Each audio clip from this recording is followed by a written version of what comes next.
Welcome to the NBAV podcast.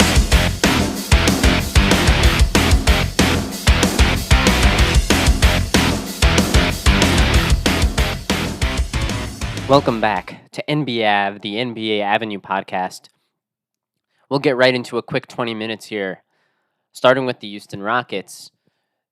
The Houston Rockets, we said they were going to lose to Dallas. We said they were going to lose to Minnesota. They lost to Dallas and they lost to Minnesota, and they are now 3 games out from the Golden State Warriors and trying to get into the play-in tournament to get into the playoffs. Essentially declaring their season null and void. Their season is all but over here, and that is exactly what we expected.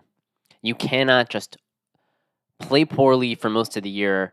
You win 11 straight games, which was an incredible win streak, a great accomplishment for a team who didn't have a good season, and then just expect that you're going to enter into a gauntlet. You're going to go into a 6-game stretch where you're playing 6 of the best teams in the league and think that that's going to continue. You're not on that level. You're not on the level where you're going to go in there and you're just going to waltz into a Dallas game and beat Dallas, and then waltz into a Minnesota game where Minnesota has had one of the best records in the league the entire season and think that you're just going to win those games. It was a good effort.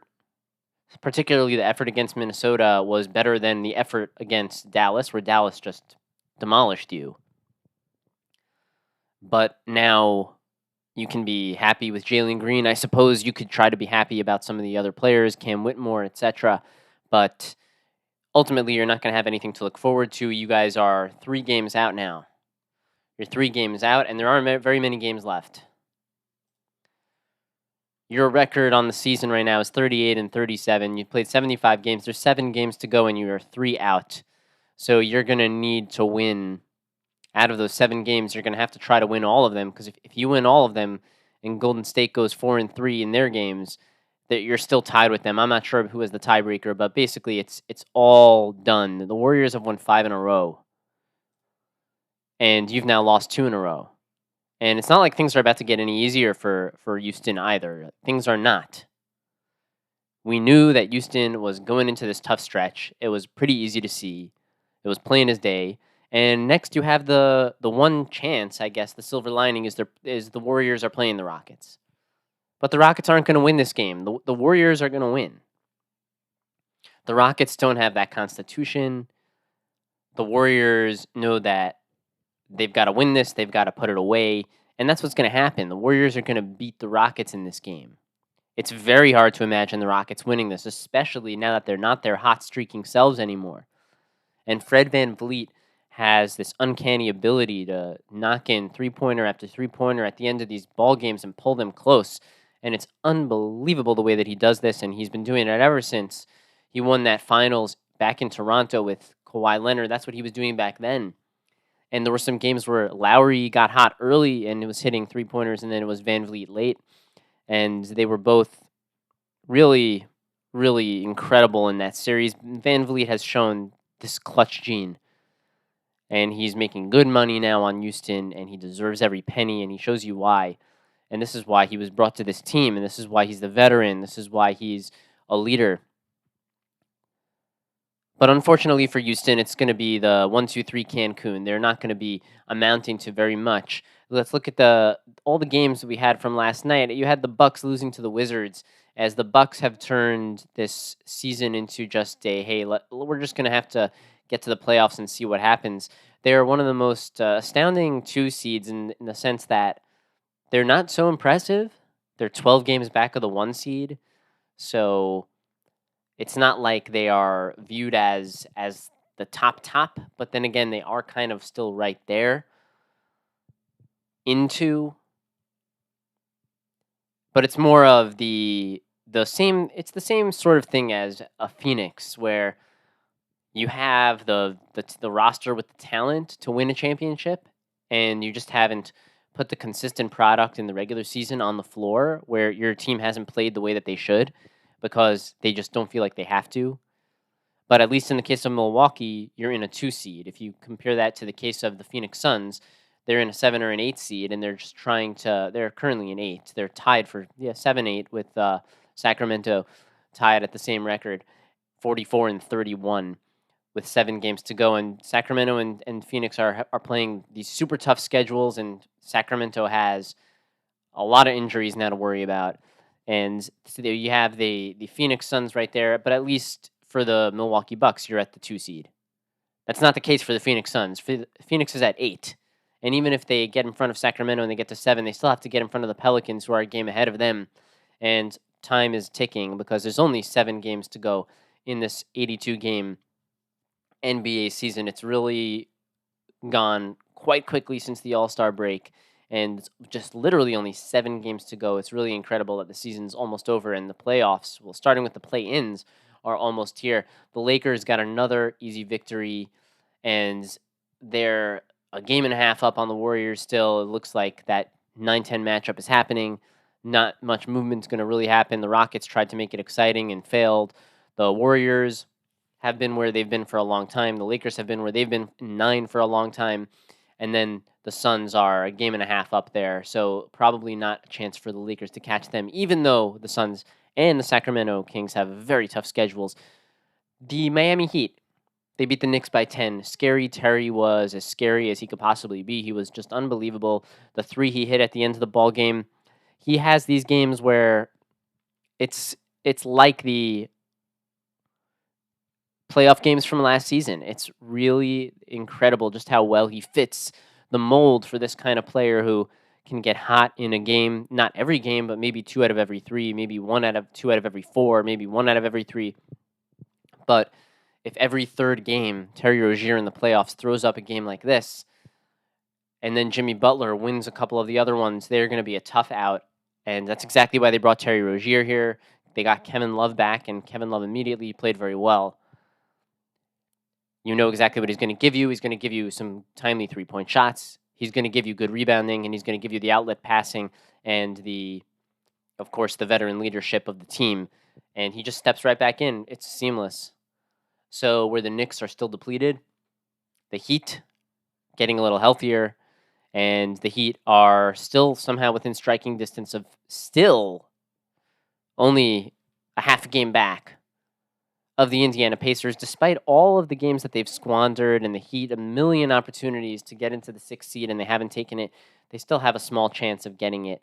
There's 7 games to go, and they're only a half a game back. So over the last 7 games, it will determine. Now, granted, the Indiana Pacers don't have a very tough schedule. They'll be playing the Nets again tonight, so they will beat the Nets more than likely. And then the Pacers after that, they'll be playing the Thunder. So there's a tough game there. And then the Pacers will be playing the Heat. So you'll get that Heat-Pacers matchup in a couple of games, and that will really go a long way in determining, as long as the Heat can stay. If the Heat can win their ball games and the Pacers win their ball games, then when the Heat and the Pacers play against each other, that could be the deciding factor. The swing of it, is it going to be a Pacers clear 6 seed, or are the Heat going to swing back in front? And it's just incredible that the Heat even have an opportunity to do that, because they've really squandered a gazillion opportunities as the season's gone on. They really shouldn't even still have a chance, but what can we say? The Pacers have squandered it as well. So it's a battle of squandering the opportunities. The East is clearly much more shallow, where you have teams like the Heat and you have teams like the Pacers just missing opportunities, and they still could get a 6 seed, where that's not going to happen that way in the Western Conference. In the West, the Pelicans start to lose just a couple of ball games, and suddenly they find themselves in the 6 and only a game out of 7 and 8. So things have unraveled very quickly for New Orleans in just a couple of games. And New Orleans was so good for so long. It'll definitely be interesting to see if these two teams can finally, and I'm talking about the Heat, and I'm talking about the Indiana Pacers, if they can finally decide one way or another who's going to get that. But it seems like they're both pushing away the responsibility from themselves and then trying to reel it back in, and pushing it away and reeling it back in. And we'll see who ends up on top at the end. But at this point, something inside is telling me the Heat may just grab it with the 7 games to go and the final matchup. Or they'll end up where they were last year, and there's still a good chance that they could get into the playoffs by winning at least one of 2 play-in games. certainly within the Heat's wheelhouse. We also saw last night Joel Embiid came back and he looked good, and the Sixers got a much needed victory. Although they're still not sitting where they want to sit. They're in the 8th seed, and they're a game and a half back of 7, and they're 2 games back of 6. So with only 7 games to go, they're probably not going to be able to get up that high. So they're getting ready for a play-in game. And as long as Joel Embiid looks good, you don't need to play him in too many more games. It's fine. You're 5 games up on the 9th seed, so you're not going to have to play 2 back-to-back play-in games, hopefully. If you could get in on the first one and then just play the Heat and win it, you'll be good. If not, then you would have to play back-to-back. So it's a very tough situation. You don't want to tax Embiid more than he has to, so I would say you might just want to play him only a few minutes per game in these last 7 games and give him the maximum rest time so that he'll be ready when you actually have to play these play-in games, because you might need him to put in really big minutes. And really big minutes on that guy never seems to really work out for you. It will definitely beat you up in the long run. First priority for any 76ers fan is you got Embiid back. You have to be happy about that. And now it's about trying to protect him as much as you possibly can. And this is the NBA. You can't really protect anyone that much. There's 82 games. You're not even allowed to load manage the way that teams had started doing it. Now they're still able to cheat and get people on the injury report and cite certain reasons. I'm not up to date on all of the rules, but it's not, you can only wrap a player up so much and so much bubble wrap.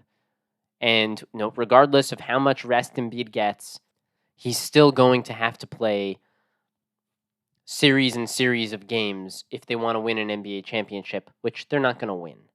So we'll have to see in their case, are they even going to get out of the play-in? If they're playing the Miami Heat in the first one, it's going to be a tough one. It's going to be really tough. Really, really tough. It would probably be a 50-50 game if Embiid is playing. Maybe a 60-40 for the Heat. It's hard to say, but Embiid steps back in, and all of a sudden Tobias Harris looks back to his normal self again, and other guys are back to their normal selves. So their team is 100% oriented around Joel Embiid. They never gave Ricky Council a chance like I wanted to, but hey, that's neither here nor there. It's not like they were going to win a championship either way.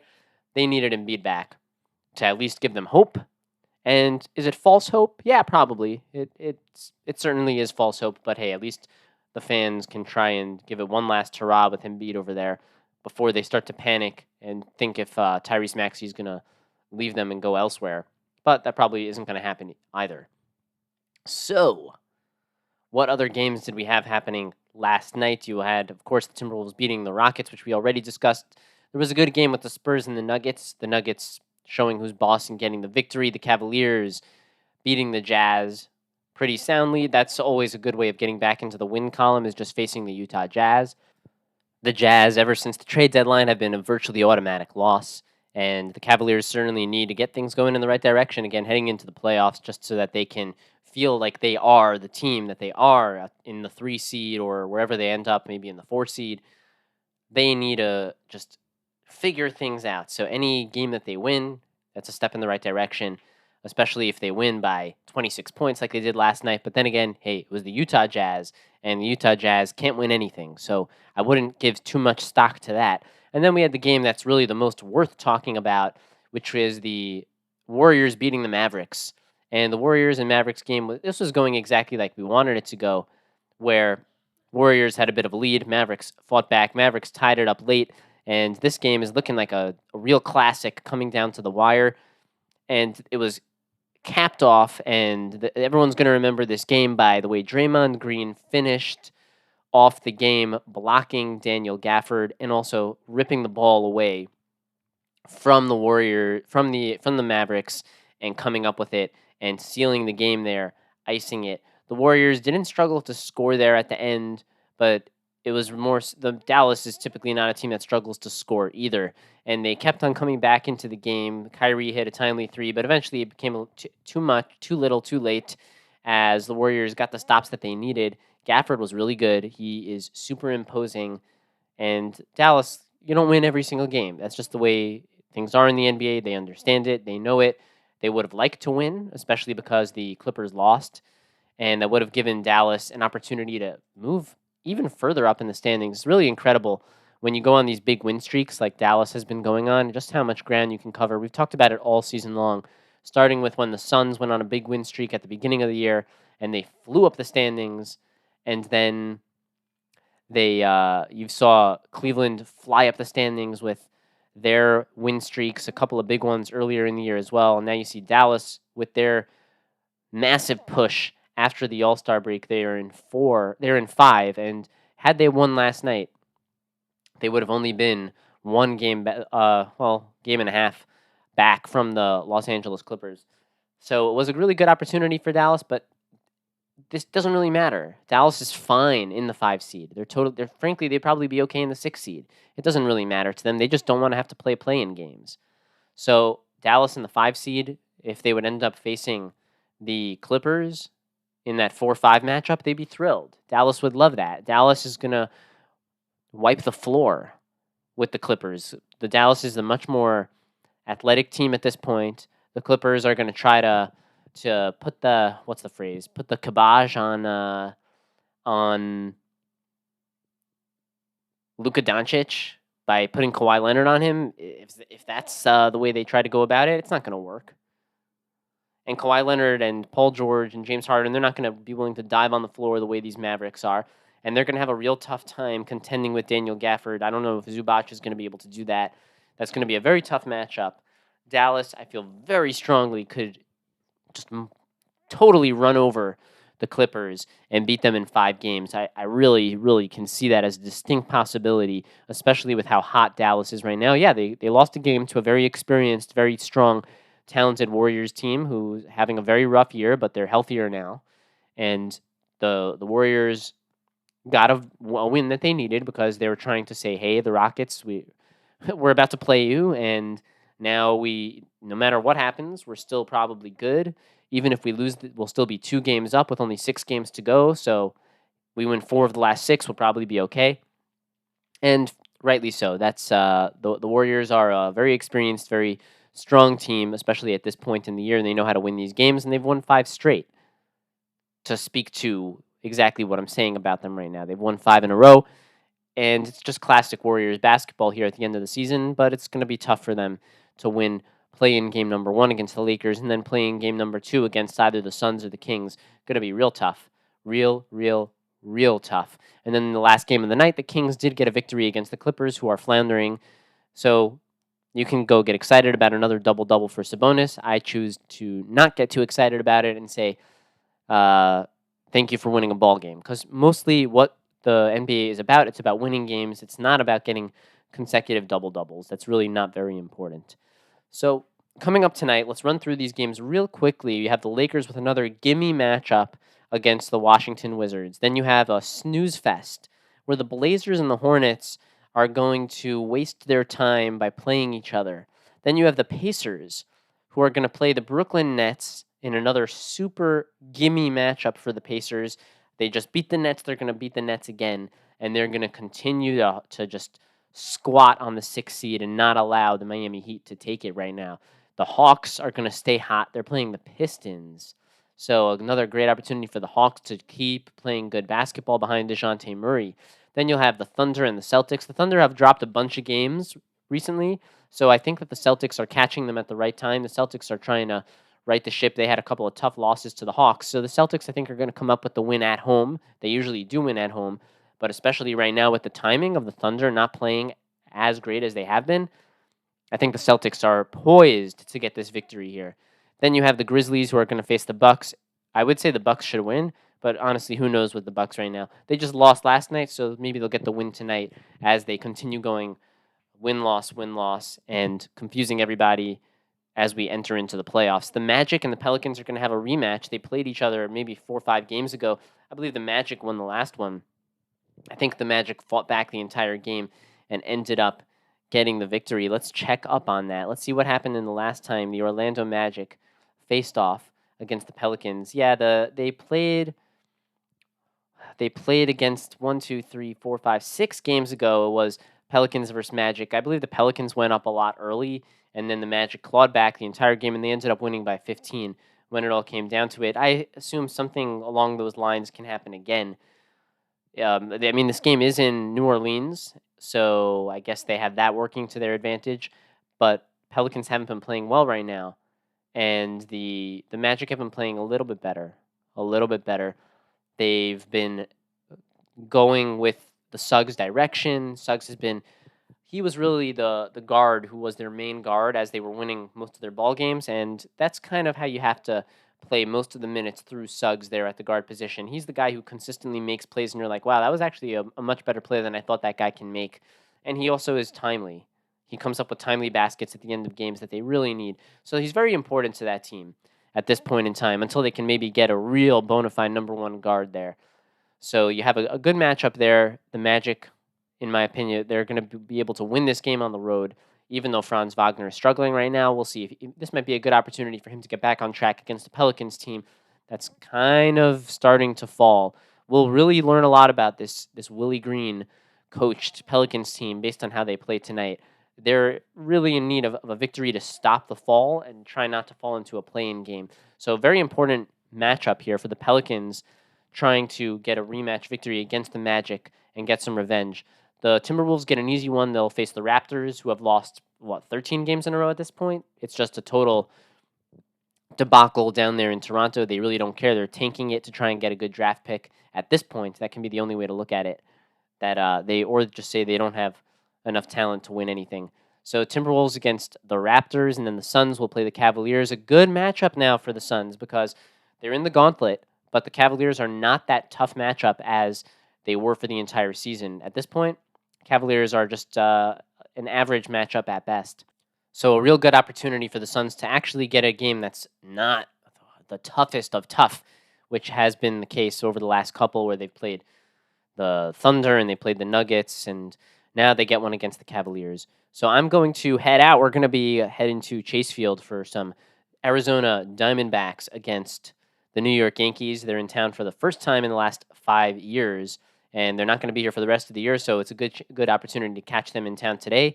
So you can follow the show at NBAV. That's NBAVE, short for NBA Avenue. You can email the show at nbavenue@yahoo.com. We are your source for a great time every time, and until next time, we are out.